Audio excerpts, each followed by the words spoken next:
16 सोमवार का व्रत करने वालों के ऊपर मेरे महादेव निश्चित ही प्रसन्न होते हैं। 16 सोमवार व्रत आरंभ करने का सबसे सही समय श्रावण का पहला सोमवार है। यदि आप श्रावण के पहले सोमवार से 16 सोमवार का व्रत उठा रहे हैं ना, तो ये अति उत्तम माना जाता है। ऐसी मान्यता है कि इस श्रावण महीने में शिव और पार्वती सृष्टि के भार को संभालते हैं। मेरे महादेव और माता पार्वती घर घर जा के अपने भक्तों के ऊपर कृपा करते हैं। वैसे तो आप किसी भी सोमवार से 16 सोमवार का व्रत शुरू कर दें, कोई दिक्कत नहीं है, पर श्रावण के पहले सोमवार से यदि 16 सोमवार का व्रत आप शुरू कर रहे हैं ना, तो ये अति श्रेष्ठ है, अति उत्तम है। यदि आप 16 सोमवार का व्रत कर रहे हैं ना, तो 16 सोमवार का व्रत रहने के बाद 17वें सोमवार में आपको 16 सोमवार के व्रत का उद्यापन करना चाहिए। जो लोग भी 16 सोमवार का व्रत कर लें, महादेव उस जीव की सारी इच्छा पूर्ण कर देते हैं। जो बेटियां 16 सोमवार का व्रत कर लेना, उन्हें उत्तम घरवर की प्राप्ति हो जाती है। जो दंपति 16 सोमवार का व्रत कर लें, उनको एक सुंदर जीवन मिलता है, प्रेम और शांति से भरा हुआ परिवार मिलता है, सुख समृद्धि की वृद्धि होती है घर में, और उत्तम संतति की प्राप्ति होती है। यदि भक्ति चाहने वाले 16 सोमवार का व्रत कर लें, तो निश्चित ही उन्हें भक्ति की प्राप्ति होती है, मुक्ति की प्राप्ति होती है। कैसे करना चाहिए 16 सोमवार का व्रत? यदि आप भी 16 सोमवार का व्रत करना चाहते हैं ना, तो ये नियम आप अवश्य सुन लीजिए। सबसे पहले 16 सोमवार का व्रत करने वालों को सुबह थोड़ा जल्दी उठना चाहिए। जल्दी उठ करके आप गंगा जल से स्नान करिए। आप कहेंगे कि गुरुजी, घर में गंगा जल कहाँ से आएगा? तो सबसे बढ़िया तरीका है, बाल्टी में थोड़ा सा गंगा जल डालिए और ऊपर से उसमें जल भर लीजिए। गंगा माँ का स्मरण करके बाल्टी को स्पर्श कर लीजिए। गंगा माँ का आगमन आपके घर में ही हो गया। हर हर गंगे करके स्नान कर लीजिए। जो फल आपको गंगा जी जाकर स्नान करने से मिलता है, वही फल आपको आपके घर में ही प्राप्त हो जाएगा। स्नान करने के बाद पीला वस्त्र, लाल वस्त्र या सफ़ेद वस्त्र पहनिए। भाई लोग सफ़ेद वस्त्र भी धारण कर सकते हैं। यदि संभव हो ना, तो अपने घर के पास के किसी मंदिर में जाइए। अगर आप मंदिर नहीं जा सकते, अगर आपके घर में ही शिवलिंग है, तो एक पात्र में शंकर जी को विराजमान कराइए। सबसे पहले 3 बार जल से अपने आप को पवित्र करिए।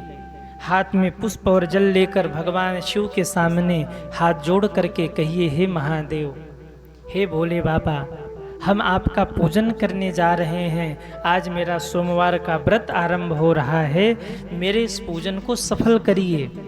ऐसा करने के बाद फिर आप शिव जी का पूजन आरंभ करिए। एक पीतल के लोटे में या स्टील के लोटे से आप शिव जी को स्नान कराइए।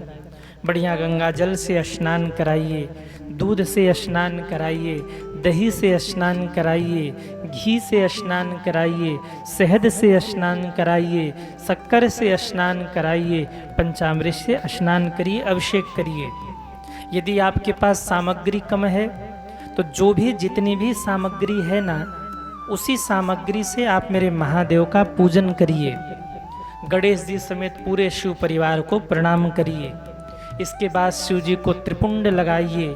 चंदन, अक्षत, रोली, बिल्वपत्र, धतूरा, भांग, समी पत्र, मदार के फूल, कलावा, ये सब मेरे महादेव को अर्पित करिए। श्रीफल, धूप, नैवेद्य, दीप आदि से भगवान शंकर का पूजन करिए। इसके बाद हाथ में अक्षत और पुष्प लेकर आप संकल्प करिए, हे महादेव, हम आपकी प्रसन्नता के लिए, अपने मनोरथ को सिद्ध करने के लिए ये व्रत कर रहे हैं। हे महादेव, मेरे इस व्रत को सफल करिए। मेरा ये व्रत निर्विघ्न पूर्ण हो और मेरी इच्छा के अनुसार जो भी मेरी मनोकामना है वो मेरी मनोकामना पूर्ण हो। ऐसा कह कर के आप संकल्प छोड़ दीजिए। जब आप पूजन कर लीजिए तो वहीं शिव जी के पास बैठिए। 16 सोमवार के व्रत की कथा या तो पढ़िए या तो सुनिए। आजकल तो सबसे बढ़िया माध्यम है यूट्यूब पर आप 16 सोमवार के व्रत की कथा सुन लीजिए। कुछ समय वहाँ बैठ कर के शिव जी के नाम का जप करिए। देखिए, यदि आप शिव जी का पूजन करते हैं ना, अपनी मनोकामना शिव जी के पूजन के बाद आप 2 लोगों से कहिए। किससे कहना है? पहले तो महादेव से कहिए और दूसरे शिव जी के द्वार पर बैठे नंदी महाराज से कहिए। जाते जाते नंदी जी के कान में अपनी मनोकामना बोल जाइए। इससे क्या होगा, अगर शिव जी आपकी बात भूल भी गए ना तो नंदी महाराज शिव जी को याद दिलाएंगे, अरे फलाने भक्त की अर्जी लगी है बाबा, उसकी अर्जी को पूर्ण कर दीजिए। तो 2 लोगों से अपने मन की बात कहिए। एक तो महादेव से कहिए और दूसरे नंदी से कहिए। सज्जनों, जब आप पूजन करिए ना तो प्रसाद किस चीज का चढ़ाना है? आपको गेहूं का आटा, घी, गुड़ या शक्कर मिला करके थोड़ा चूरमा बना लेना है। कुछ मिष्ठान आदि बना लीजिए या बाजार से शुद्ध साफ मंगवा लीजिए। अपनी स्वेच्छा के अनुसार जो भी आपके पास जितना कुछ है आप शिव जी को अर्पित करिए। प्रसाद का थोड़ा सा भाग निकाल लीजिए गौ माता के लिए, वो गौ माता को खिला दीजिए। और जो भी प्रसाद बच रहा है अपने परिवार के भीतर, अपने परिकरों के भीतर उसे वितरित कर दीजिए। दिन भर आप व्रत रहिए, भगवान शिव के नाम का जप करिए। किसी को अपशब्द मत बोलिए, किसी को गलत शब्द मत बोलिए, कुछ भी मन में गलत चिंतन मत करिए। अपना कार्य करते रहिए और मेरे महादेव का नाम जपते रहिए। शिव का स्मरण बना के रखिए। रात्रि विश्राम करिए। अगले दिन यानी मंगलवार की सुबह अपने व्रत का पारण करिए। कैसे व्रत का पारण करना है? देखिए, 16 सोमवार के व्रत का विधान है। कैसे आपको आपके व्रत का पारण करना है? शिव जी को स्नान करा के पूजन करके आप शिव जी का ही चरणामृत लेकर, शिव जी का ही प्रसाद लेकर अपने व्रत का पारण करिए। अब आप कहेंगे कि क्या हम शिव जी को चढ़ाया हुआ प्रसाद पा सकते हैं? बिल्कुल। यदि आप शिव भक्त हैं तो शिव के प्रसाद पर आपका अधिकार है। शिव जी का प्रसाद शिव भक्त बिना किसी संकोच के पा सकते हैं, इसमें कोई दिक्कत नहीं है। यदि भगवान ने आपको सामर्थ्य दिया है ना, तो जरूरतमंदों को आप कुछ न कुछ दान अवश्य करिए। या तो किसी ब्राह्मण को दान करिए। सज्जनों, जब तक 16 सोमवार का व्रत चले ना, यदि आप 16 सोमवार का व्रत करने वाले हैं तो ध्यान से सुनिए। जब तक आपका 16 सोमवार का व्रत चले तब तक अपने ऊपर कृपा करके मांस मदिरा का त्याग कर दीजिएगा। यदि आप 16 सोमवार का व्रत भी रख रहे हैं, मांस मदिरा का सेवन भी कर रहे हैं, तो ये मान लीजिएगा कि आपको नरक में जाने से कोई नहीं बचा सकता। अगर आप 16 सोमवार का व्रत कर रहे हैं तो शिव जी को नाराज मत करिए। अगर आप मांस मदिरा का सेवन करेंगे तो निश्चित ही मेरे महादेव नाराज हो जाएंगे। अब प्रश्न उठता है कि कौन कौन कर सकता है 16 सोमवार का व्रत? बालक हो, वृद्ध हो, स्त्री हो, पुरुष हो, सबको ये अधिकार है। सब लोग ही 16 सोमवार का व्रत कर सकते हैं। केवल ऐसा नहीं है कि कन्याओं के लिए ही 16 सोमवार है या माताओं के लिए ही 16 सोमवार है। नहीं, स्त्री हो, पुरुष हो, सबके लिए ये है। सब लोग इस व्रत का पालन कर सकते हैं। कोई हमसे पूछ रहा था कि गुरुजी, क्या गर्भवती माताओं को, गर्भवती स्त्रियों को 16 सोमवार का व्रत रहना चाहिए? अगर गर्भवती माताएं 16 सोमवार का व्रत रहना चाहती हैं ना, तो एक बार डॉक्टर से सलाह जरूर लीजिए, क्योंकि सबके शरीर की सामर्थ्य अलग अलग होती है। यदि आपके व्रत रहने से आपके गर्भ के बालक के ऊपर कोई नकारात्मक प्रभाव पड़ता है, अगर उसको कोई तकलीफ होती है तो आप मत रहिए व्रत।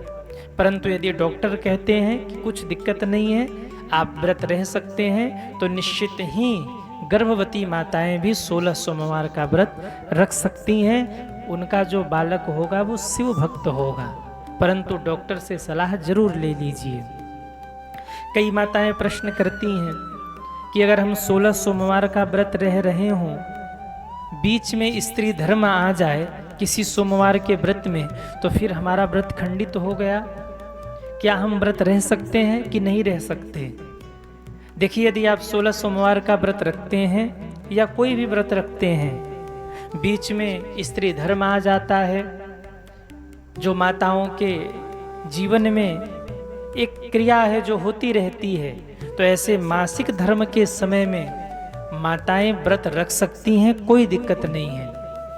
जो माताएं बहनें हैं वो व्रत रखें, बस इतना ध्यान रखना है कि उनको पूजन नहीं करना चाहिए।